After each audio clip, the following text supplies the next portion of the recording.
Finally, the day that he got home, I remember it all. It was October 15th. It was like half rainy, half sunshine. I know there was a rainbow outside. It was amazing. I cried. Ash cried. The foster family cried. This is Abby, who lives in Kansas, and she's talking about the day she was reunited with her son, Ash. He was removed from her home by the state and returned to Abby 3 years later when he was 7 years old. It was amazing because he saw his room for the first time, all that stuff. And I had spent like a week and a half, getting his room ready, perfect. He has LED lights and Avenger masks everywhere.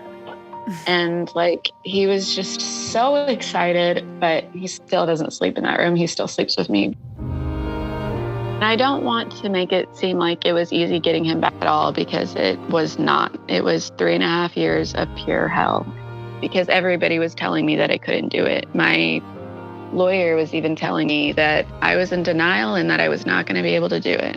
Nobody had faith in me because my substance abuse was bad. And I was like, you know what? I'm going to do this. I'm not going to let anybody tell me that I can't get my kid. He's mine and I'm a good mom. And that's when I did everything different. And that's what you have to do in recovery. I had to change everything. The people that I was around, my mindset, I had to, instead of having such a fixed mindset, I needed a growth mindset. I just changed because I wanted it, needed it, and I didn't want Ash to be in the foster care system. I could do it. I knew I could do it. I didn't realize That's that. an interesting question. I've never heard of it from that So let's talk about that. Let's talk about I think you need to come over, stand in my shoes. Agree to disagree. This is Top of Mind. I'm Julie Rose. Today on the show, American families and the child welfare system. Every 2 minutes in this country, a child is placed in foster care. How and why those decisions are made differs from state to state. There's not one national system of child welfare. But the entire patchwork of state and local systems shares one thing in common: the kid comes first. And if a caseworker believes the child's safety is at risk, the default response, in virtually every instance, is to remove that child from the home. Once that happens, the chances of that child ever returning home drop dramatically, even though many child welfare agencies say that reuniting families is the best outcome and their top priority. We want kids to be with their families, and we want those families to be strong, supportive, and safe. Is it possible to have a system that does both, protects children and prioritizes families? If Abby had known the national statistics, she might have been even more discouraged when Ash was taken into foster care. Children return to their parent or guardian less than half the time. In Abby's case, like so many, the problem that brought child welfare services to her door was drugs. She was a single mom. Ash was her whole life, her top priority. But she was dealing with a lot of personal trauma, too. Addiction is not something we choose. I didn't wake up one day and say, hey, I'm going to do this because, this is going to make my life better. No, it was me having so much pain inside that I would do anything to escape that pain. I was very lost, and I had a lot of shame and not a lot of support. And it was just really hard. Someone reported Abby's drug use to child welfare services. She went to a treatment program in hopes of keeping custody of her son, but I got the news in rehab that he was taken away from me. I did not know what was going on. All I got was the call from his grandma crying and, telling me they just took him and all of this stuff. And that was really hard because, I was trying to get help, and I felt completely powerless. Kansas is one of the states that places a priority on family reunification in cases like Abby's. But the moment Ash went to foster care, a clock started ticking. Abby would have about a year to prove herself and her home fit for her son before the state would start looking to terminate her parental rights. There is not one standard list of things a parent must do to regain custody. Typically, a caseworker decides, and Abby clashed a lot with hers. I was very resentful, and I wanted to do things my way. And I thought everybody was wrong and that, everybody was crazy and all of this stuff. And it was just really, really hard because I didn't get to see him that much. Abby's caseworker insisted that she be sober for 6 months straight before she could get Ash back. Whenever she failed a drug test, her visits with Ash were cut short. It's like every time we got close to getting him back, I was not working my recovery. I didn't have anything to hold on to. And I would slip back. Or I found out that he had moved from 4 different foster families in the time that he was there. He was in 4 different foster homes during those couple of years. Yeah. And that is hard for a mother to, it makes you hate yourself. And if you already hate yourself, it was just a cycle of shame and of hatred. And, every time I would get better, it would just get worse. And having him, cry, why are you leaving me? And all this stuff is it just made me feel even worse. So then it's all I knew how to cope was to do substances. So that's what I would do. Abby had this list of things she had to do to get Ash back, including sobriety and finding a steady income. But she sometimes felt like the support to make it happen was lacking. It's they give you this map on how to get there, but the map is missing pieces. When they told me that I needed parenting classes, that's great. But where do I get parenting classes? I Googled it, and most parenting classes either have wait lists or they're really expensive. And it took me a really long time to finally find one that was free. Just things like that. And they say that you need a stable income, stable job. They give you all these things that you need to do, but there's not many resources for that. And I understand it's because they're understaffed. It's because they, don't have the time to sit with you and say, hey, here are some ideas. So I understand that part. I'm not mad about that at all. Still, it meant Abby frequently felt hopeless about her prospects for reuniting with Ash. At the end of the first year, her casework had seen enough promise in Abby's efforts to give her some more time. But 2 years in, she hit a new low. She was weeks away from having her parental rights terminated by the court. My addiction was bad. I was not able to keep a job. I was just doing pretty much everything wrong. And I wasn't getting the help I needed. I knew I needed therapy, and I didn't get it. But I actually got incarcerated, which was one of the best things that ever happened to me. And I know that sounds really weird and backwards, but that was my restart. That was my humbling point. I remember that we were supposed to have a court hearing through the video, and they were going to tell me that my rights were going to get terminated. And I remember that I got on my hands and knees and I prayed to God that I just surrender, that I'm done, that I can't do this anymore, that I am so miserable and that I hated my life so much that I would do anything if I could just get a second chance. And that morning we went to video court, and she pretty much gave me a second chance. I know this sounds cheesy, but it really was a God thing. I just surrendered and I got help. I was willing to do therapy. I was willing to actually listen.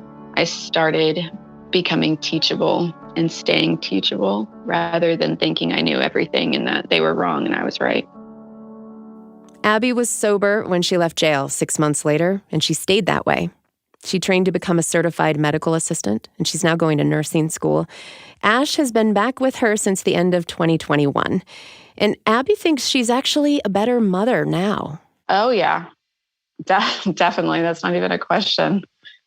It's insane. I I thought I was a good mom because like I did everything with Ash every single day. Like we would go to the pool, we would do so much stuff together, but I wasn't present. And this time, like I'm actually present. I have learned how to not just hear what he's saying, but listen to him. And he's learning stuff about me he never knew about. And I'm learning stuff about him that I never knew about. And it's beautiful. Like I am so grateful. And I just can't say how much this opportunity has given me. This, like, it's just amazing. I don't know, words can't describe it. Is there something you daydream about right now for you and him, like sort of a thing that you look forward to or sort of dream about in the future? Oh yeah, we have a vision board actually. Oh yeah? What's on it? We are going to travel together and that we are going to get a house. He is very set on having a trampoline in the backyard of the house that we live in. And he wants to have 3 dogs and 2 cats. And he also wants to have a chinchilla. And he wants to have a statue of Iron Man in his room. How about you? What do you want? I envision us just staying together. I envision us just having a home and, you know, being able to help others. And that's the one thing that I love. I just admire so much about Ashton because he's taught me so much. And he told me one day, he was like, Mom, I don't know if you want to have more kids, but could we possibly like have foster brothers and sisters one day?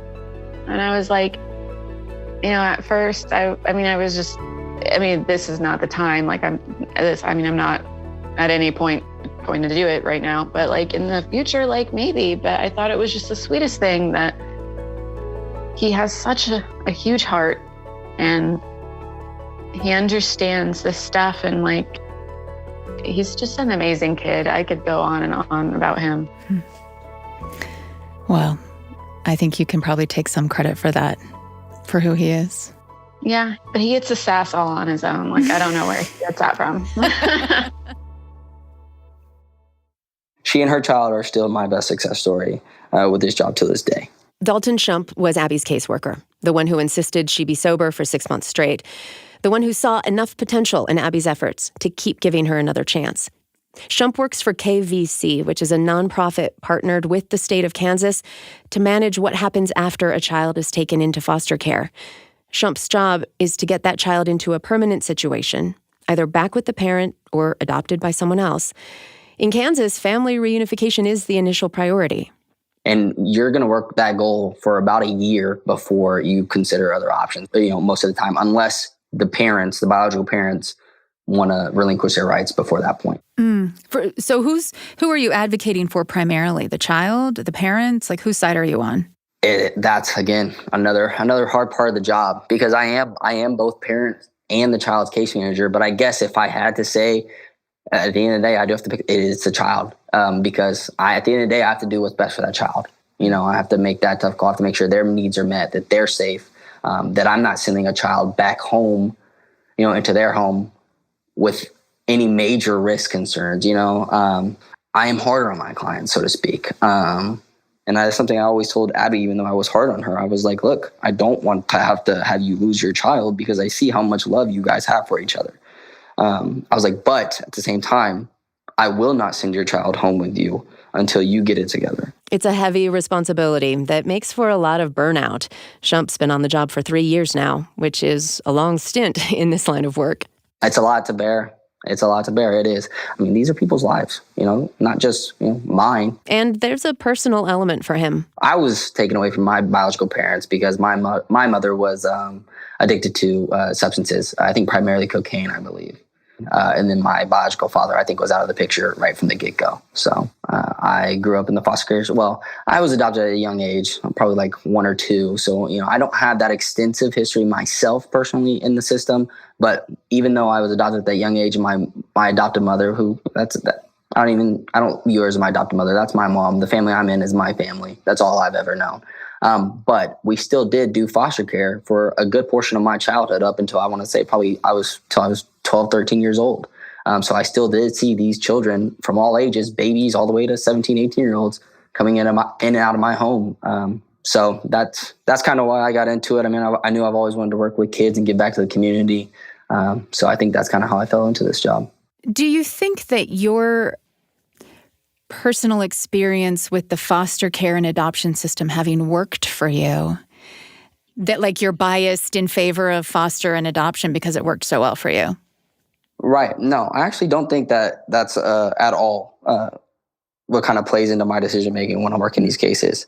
Because at the end of the day, and like I said, and I think Abby's case is something that completely attests to that, to the fact that I don't have that biased opinion, is because at the end of the day, this is all factually based. I mean, if these parents are doing what they need to be doing and they're providing that evidence and that documentation, well, then I'm rewarding them. He was thrilled the day he was able to leave Ash with Abby for good. I congratulated her, and I told her respectfully, I was like, I'm so proud of you, but I was like, respectfully, I don't ever want to see you again unless we run into each other at like Walmart or Target or something like that with your child. Dalton Shump is a child welfare caseworker for the nonprofit KVC in Kansas. Sometimes removing children from a home is the only way to keep them safe. But what happens next to those kids will make all the difference in their lives. This is Top of Mind. I'm Julie Rose.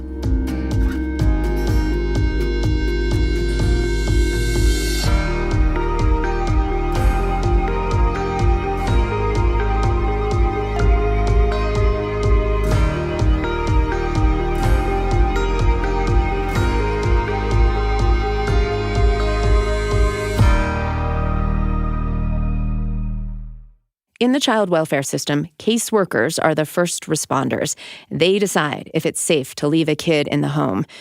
And when they decide that it's not, it is the most heartbreaking thing. This is Molly Tierney, who has worked in child welfare for 25 years, part of that time as head of child welfare for the city of Baltimore. It is as if you are suffering a death. It is just impossible to witness the grief of that kind of separation. And it is bewildering to, if you oversimplify it and think mother and child, it is bewildering to both of those people to separate them. No caseworker wants to do it, says Tierney, but they're in a bind. The problem that we're facing now is that we've put a single tool in their kit bag. That's either take the kid or leave the kid. How did removing a child become kind of the go-to solution in situations of crisis? Over the course of my career, the default to err on the side of caution and remove the kids was driven in large part by very high-profile catastrophes and fear of them, right? So you get one bad thing, one terrible case, and those cases are awful, the kind of stuff you read about in the newspaper, really awful stuff. And this pushes jurisdictions to be quick on that trigger finger and to be under a lot of pressure to be quick on that trigger finger. And so it's almost as if it's reactive. We drifted into this reaction out of fear. And swinging the pendulum back is all but impossible when that fear has taken root. The tragedy, says Tierney, is that removing a child because we're afraid they'll be harmed also causes harm. The trauma we cause by removal is, in my opinion, catastrophic. Even when we need to do it, it is still a catastrophic intervention. And, the single data point that we should all know about when we feel strongly that children should be separated from their parents is know this: a child that spends a single day in foster care has a lower life expectancy than their peer who didn't. And I think if that isn't the most damning data point, right, that this thing we are doing of even telling ourselves, oh, it'll be temporary. That's not how kids think. All they have is now. They don't. By definition, their brain chemistry is not wired to imagine, well, what will the impact of this this choice be in 10 years? Right? That's not how they think. All they're thinking about is right now. And I don't have another word besides the catastrophe we are causing with this intervention. Catastrophic would imply also that it's irreparable. Like that the harm that's caused in that moment, can't be fully compensated for by a loving foster home, a loving adoptive home even. So I want to be really clear. I don't mean to say that people who spent any time in foster care are lesser than or damaged goods or can't, grow up and be president. Because of course they can. I just think it is the case that the injury we are causing is a long-standing injury. That is, of course, on top of whatever trauma occurred that brought us to that decision, if we're just even talking about cases where this needed to occur. The presence of that stress, it interrupts confidence of relationships to other people. Let's imagine you're talking about a little kid, somebody under the age of 4.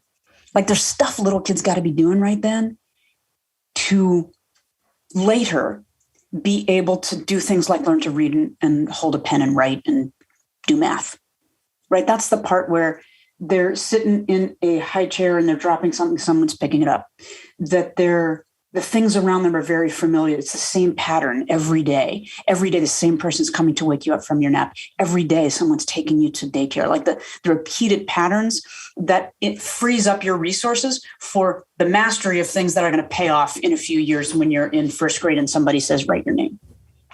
And when they don't get to do that, they're starting at a disadvantage from their peers. Before they can even get to the concrete tasks I'm talking about, like reading and writing, there's an enormous amount of work they do to stabilize themselves in the context of relationships, to stabilize who's going to take care of me? Like who's going to pick me up when I fall? Who's going to know that when I cry this way, it means I'm in pain. And when I cry that way, it means I'm hungry. And that's a great example. So when you are changing caregivers, and kids that come into foster care change caregivers too much, right? Like you get taken from your parent, you get put in a foster home, you get moved to an aunt's home, then you get moved to somebody else's home. Every time that happens, those caregivers have to relearn, you have to relearn. And that is burdensome for a kid. And it drains their resources for the other things they need to do. And the experience of self-efficacy, the experiences of I can impact the things around me. Right, that I'm a player in my own life. There is a movement in this country to abolish foster care entirely. Tierney does not go that far. Because I had too much mileage of things that I have seen where, I would, if I could go back in time, I would have taken those kids again. But we should be putting far fewer kids into foster care. And Tierney thinks we could be intervening much earlier in a family's life to avoid the crisis that prompts removal in the first place. We'll talk later about how that might work, because it would be a pretty radical reimagining of the child welfare system. In the here and now, Tierney says the focus should be on getting kids out of foster care as fast as possible. I would say 12 months at the outside is what you're going for. Within 12 months, you want the kid home or you want the kid off on their way, just getting ready to be a private citizen. They shouldn't have the sense that their family stability is temporary. They need to know where they belong. And we need to close that chapter for them with great urgency. And what about situations where the parent is dealing with addiction, where a year maybe isn't enough time to get everything in order?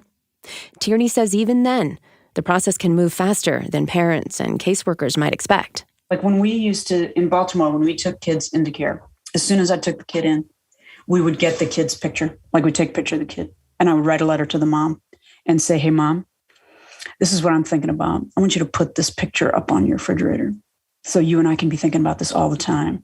Because what I'm trying to do is get this kid back to you. Let's do this as hard as we can because here's what you need to know. I'm going to try this for 15 months. And after that, I'm not going to try anymore. I'm going to really try. I want you to really try with me because I am not kidding you. Test me. After that, I'm not going to make this baby suffer. I'm not going to make them wait. So you don't make them wait either. Because what happens in child welfare is it's sort of, okay, well, let's try for 3 months. And okay, well, let's try for 3 more. All right, well, let's try for 6 more. Okay, well, it's not quite right. We'll try some more. All right, we'll try some more. That's not as clear and bright a finish line. It's not as clear and bright a boundary.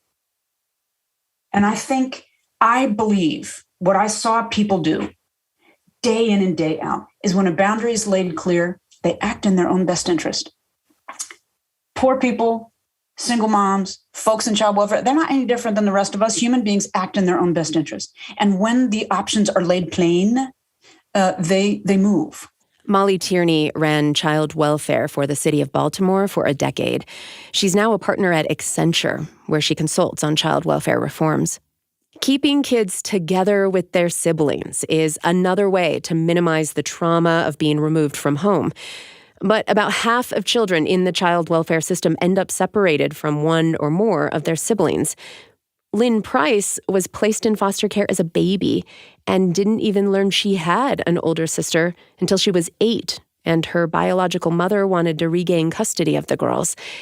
It was all too much for Price's 8-year-old mind. In fact, I kept it so secret because I didn't want anybody to think I was a foster kid. I didn't want anybody to think that my parents weren't my parents. And I certainly didn't necessarily want to get to know this sister. And that, was troubling to me, that I would have this new mother and this new sister and the potential that I would be removed and placed back in a home of strangers. She and her sister, Andy, remained in foster care. And it would be years before they began to realize how much they had missed growing up apart. One weekend when Andy was in college, she invited Lynn to come stay the weekend in her dorm. And we had many, many conversations that weekend, learning about each other, learning that we had a lot of similarities with each other, which was, very, very wonderful. And after that, we made a point to start to get to know each other, whether it was visits where I would take business trips and she joined me on the road, or we try to get our families together and have a bond that actually came about very naturally. Their relationship proved especially important as the sisters aged and left the foster care system. Yeah, siblings can absolutely be a path to a successful adult life. The reality is all of the resources that you've had by being in foster care are mostly gone. And oftentimes the youth in foster care just want to put it behind them. And when they move on, it's the siblings that they trust the most. A number of states now have laws and policies that prioritize keeping siblings together.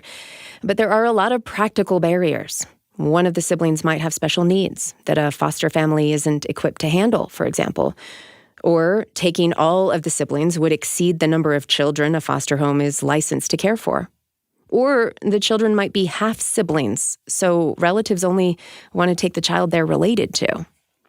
In the mid-90s, Lynn Price and her sister Andy founded a week-long summer camp for siblings separated in foster care. It's called Camp to Belong. We have activities that build their sibling bond, that build their own independent confidence, and make it all right in their world so that they have childhood memories together to bring into their adult lives. Many grow up in the same communities with supervised visits, maybe once a month or something like that. And they may even go to the same schools, may even go to the same religious congregations, but they don't have everyday activities together.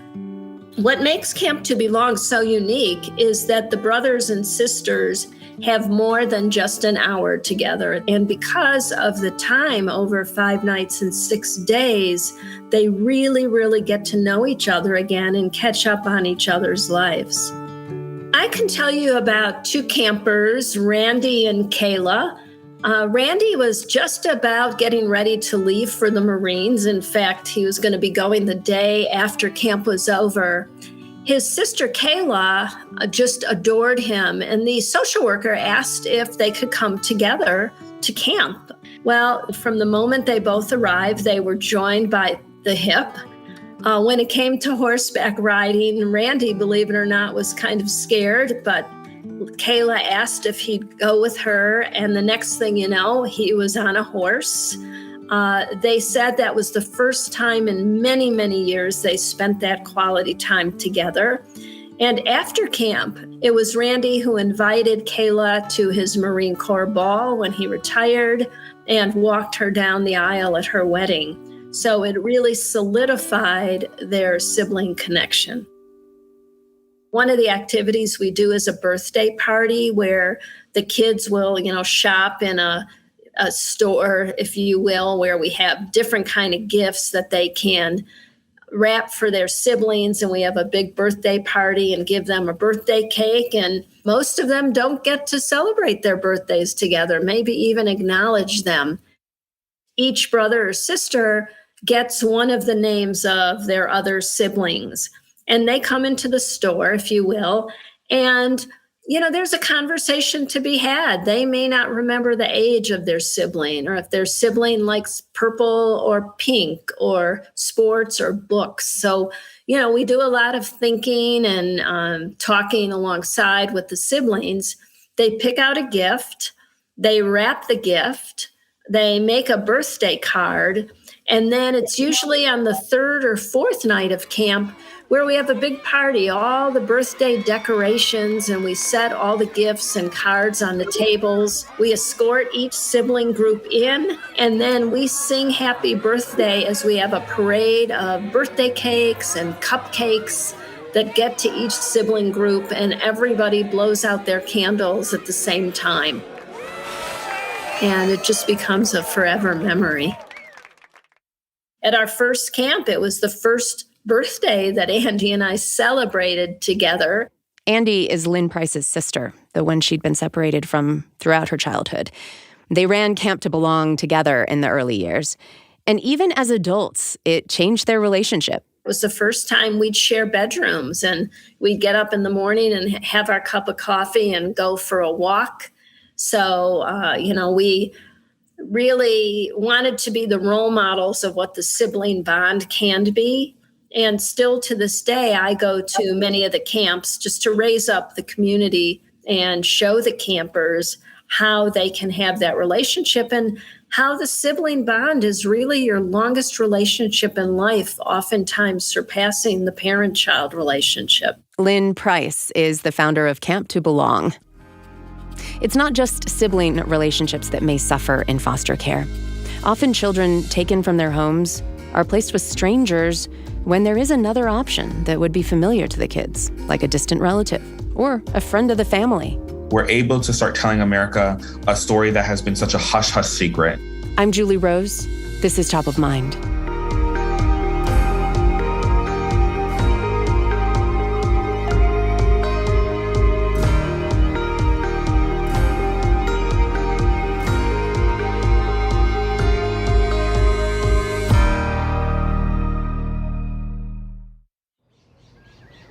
So we end up going in Spanish Harlem to this big old park, and I could tell people were related to me because they looked like me. When Sixto Cancel was a baby, he was placed in foster care. His mother struggled with addiction and poverty. He never knew his father, so he grew up with strangers.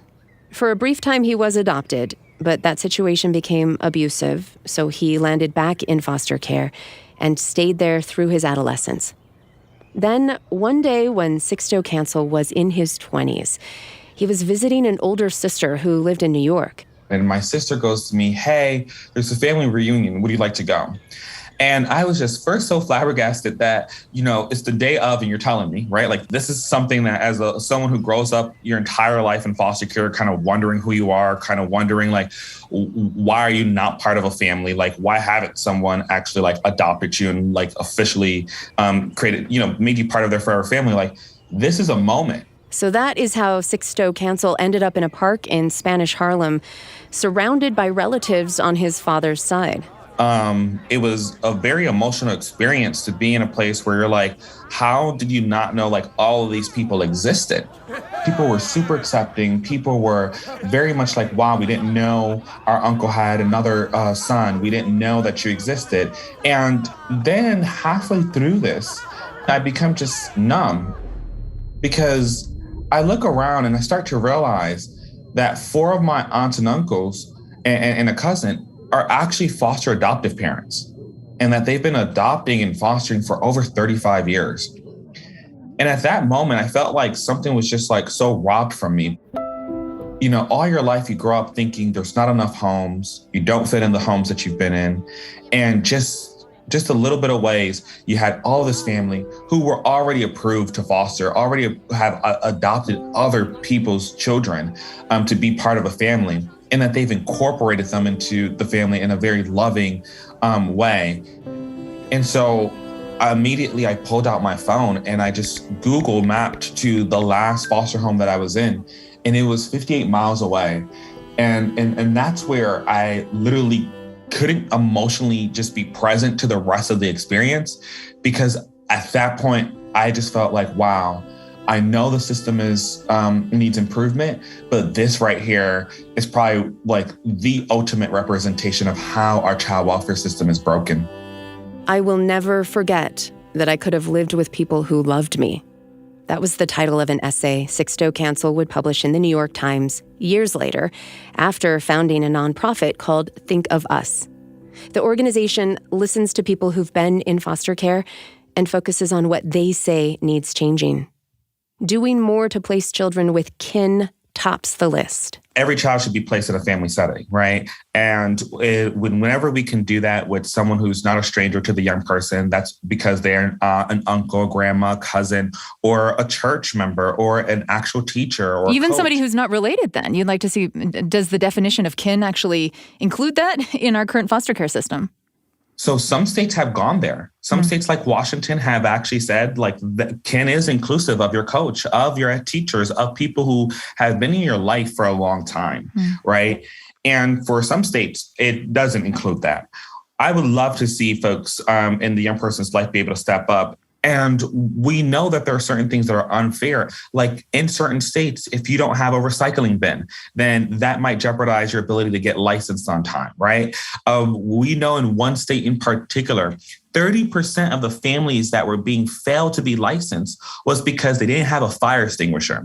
And so the solution to that was literally to send an advance notice to those families saying, hey, please have a fire extinguisher and carry a fire extinguisher in that trunk of the car. So we have some rules on the books that, were created a very long time ago that need some revisiting. It feels sometimes impossible to actually raise your hand and say, I would like to foster my nephew, my niece, my relative who's in this very bad situation. Do family members who raise a hand, or a kin individual in a community who raises the hand and says, I can care for this child. Do they get the same kinds of resources as a foster home that's already part of the system and officially sanctioned? The answer is no at a system, national-wide systemic level. Some states have started to provide the same resources. On average, a foster parent will get around $800 a month to support taking care of a child, right? And that's meant to be a reimbursement and not an actual payment, right? And so when a relative raises their hand, sometimes the system will transfer guardianship. And it won't come with the $800 of support, but also it won't come with the health insurance, or it won't come with the actual, supports and services that help you heal from the trauma that you've had to experience. If there's been a removal, you may have experienced neglect, you may have experienced physical, sexual abuse. And so what we see across the country is that we are not equipping families enough to actually take in their relatives, even though we know that that can be one of the strongest positive outcomes for that child. Again, the level of support families receive to foster a relative varies from state to state. But Cancel says all states will have to get better at finding loving, familiar homes for children if they're going to eliminate group homes. That's another of his nonprofit's top priorities. When young people are placed in these group home settings, they're surrounded by paid staff who most of the time are underpaid, right? They're undervalued. And they are people who literally, by definition, cannot actually create a loving relationship with you. 1 in 7 children in foster care in this country lives in a group home setting. These institutions are intended to be a placement of last resort for kids with specialized health or behavioral issues, but they also catch the overflow when there's a shortage of foster home placements in a community. Sixto Cancel is haunted by what happened to his brother. My little brother was 9 when he went to his first group home. And the reasoning back then was he was emotionally disturbed because his adopted mother had died.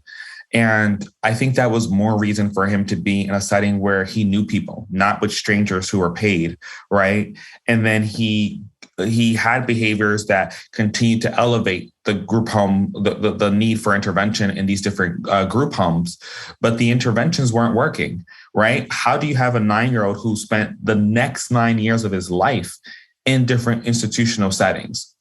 It was the experiences that he was actually getting there, the lack of love, the lack of actual people caring for him as a family member that I believe really broke him.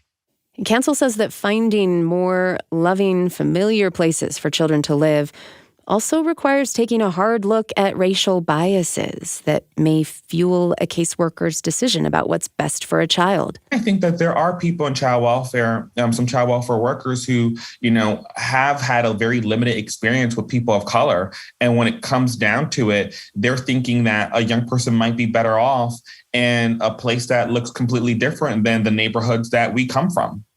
And what we know is that young people who actually are placed with family, they fare better. Taking us from our community, taking us away from where we have grown up, where we know people, we see the research doesn't actually suggest that that we're better off because of that type of intervention. Racial bias can also drive the initial contact people of color have with the child welfare system. Black families are more likely to be reported for possible abuse or neglect. According to the American Public Health Journal, 53% of all Black families, 53% of all Black families will experience a child abuse investigation before their child's 18. Cancel says the vast majority of those allegations, 85%, turn out to not warrant intervention and end up being dismissed. But anytime a child welfare worker visits a home to check out a report, the risk of a child being removed from that home jumps. And Cancel says most of the calls that come into child welfare hotlines are not for abuse, they're for neglect, which is easily confused with poverty. We have criminalized poverty to the extent where when we see a family that's in need, a child who has not been able to shower because maybe the water's cut off, a child who's extra hungry and storing food from a cafeteria, those become child abuse investigation calls. And I believe we can live in a world where those calls might be able to go somewhere else, right? Why is it that we have to go ahead and report them to the authorities that can take their child away? I just don't believe that the abuse hotline is the place to actually bring them to. This is a poverty issue for so many Americans. Cancel wonders how his own life might have been different if someone had intervened on his mother's behalf when she was a child. The family was poor. She was sexually abused by her stepfather.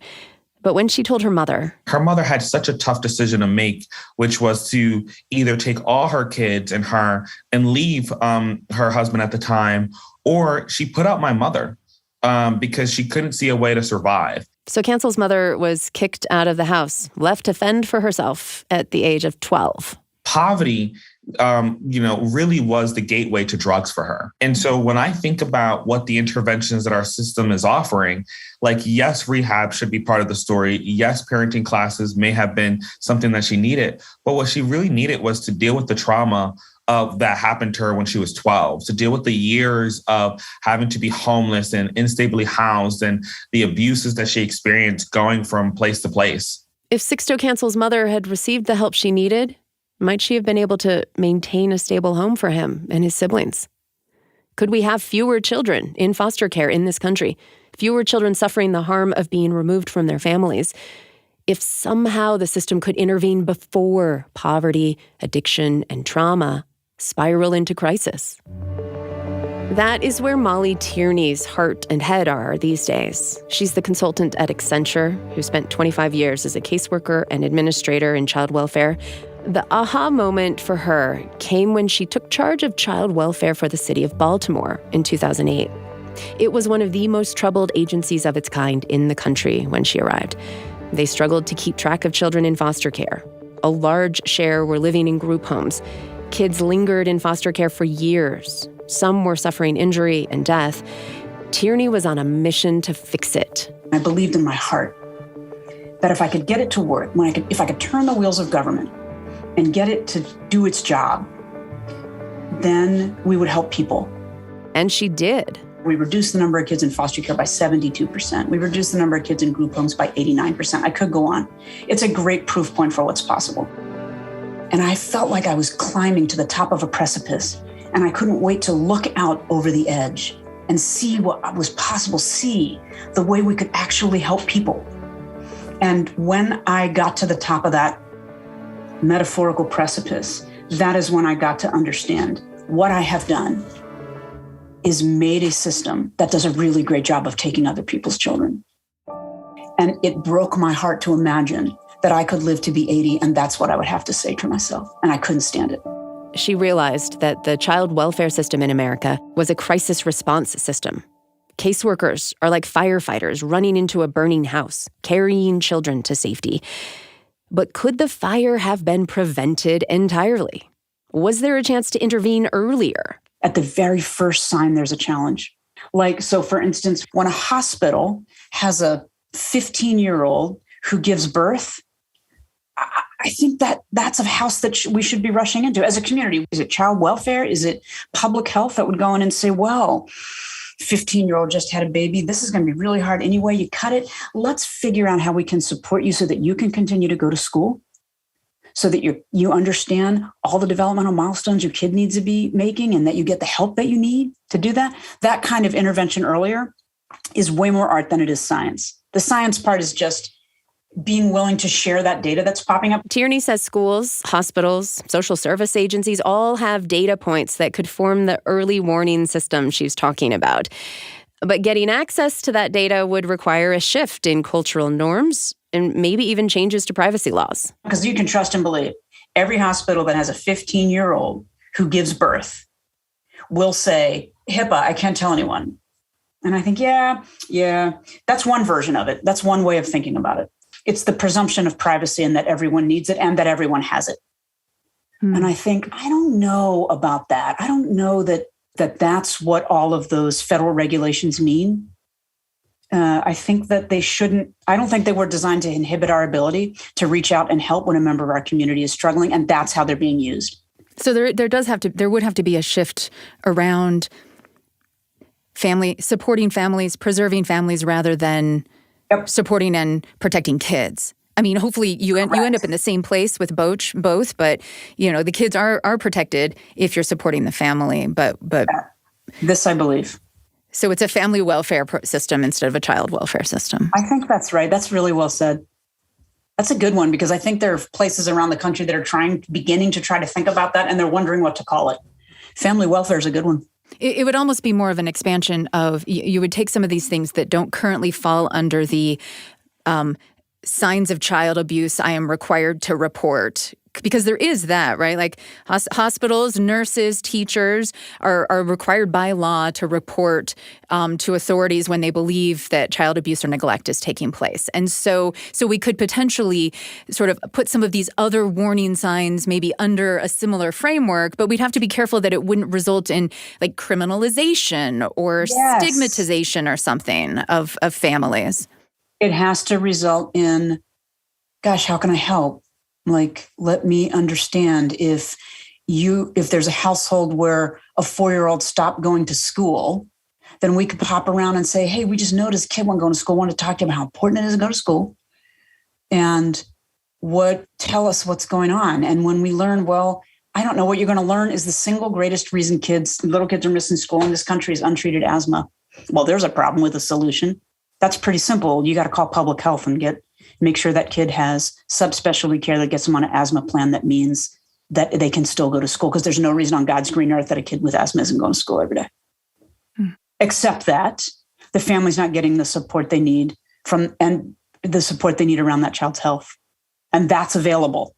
Plenty of people would want to lean in and help that. That's just but one example. But I think that is sort of the approach, is looking for, what problem can I help this family solve? This family and their children, not to walk in and see children as separate from their parents, because children, of course, only exist in the context of their families. And if we can go in and see them in that context, then we'd be thinking about, well, how can I help solve this problem? Do you think there is an appropriate role for us, like just people who care, and we're not social workers and we're not the government? It's the most important role. It is the thing that's going to turn the key in the lock. Because any other choice, waiting for government to do it, right, is to stand in judgment and suspicion of our neighbor. Doing it ourselves is an act of love, right? Or if I know a family down the block is struggling, I'm like, all right, well, we'll just cook a little extra dinner and I'll drop some off. It's fine. Or I'll invite them over for dinner. Or, like that is the kind of thing that is going to stabilize families. Because now in that scenario, you have a parent who's struggling, who's feeling less isolated, feels like they have somebody can turn to. And I'm not trying to oversimplify it. I know it's hard. I know it is really hard. And it feels risky. And it feels maybe even confrontational. And I think, love is never a confrontation. And if we as a people can do that as an act of love, if we can decide, if we can get in the place of knowing that children are a public good, that is the reason any of us are on this planet, is to care for them and for each other, then I think that would put us in a different position instead of waiting for some authority to police it. I think those should be the rarest of times when the authority has to police it, because, as I said to you before, there is a moment when it's time. It's time to send the cops in and the child protection in. It's time. But there's so much we can do before that moment arrives. There's so much we could do that would make that moment happen. That would make that moment very rare, and that I feel like that would be a gift for all of us. Thanks to Molly Tierney at Accenture, Sixto Council with Think of Us, Lynn Price at Camp to Belong, Dalton Shump at KVC, and Abby in Kansas for helping us explore how strengthening families could be more central to the child welfare system in America. Top of Mind is a production of BYU Radio. Today's episode was produced by Ciara Hewlett, Cleon Wall, and James Hoops, with help from me. We had music and sound design by Jacob Molaski, Christian Moncatel, and the post-production team at BYU Broadcasting. If you are enjoying Top of Mind, please rate and review the podcast wherever you listen. That'll help others to find us and feel the power of thinking again. I'm Julie Rose. We'll talk soon.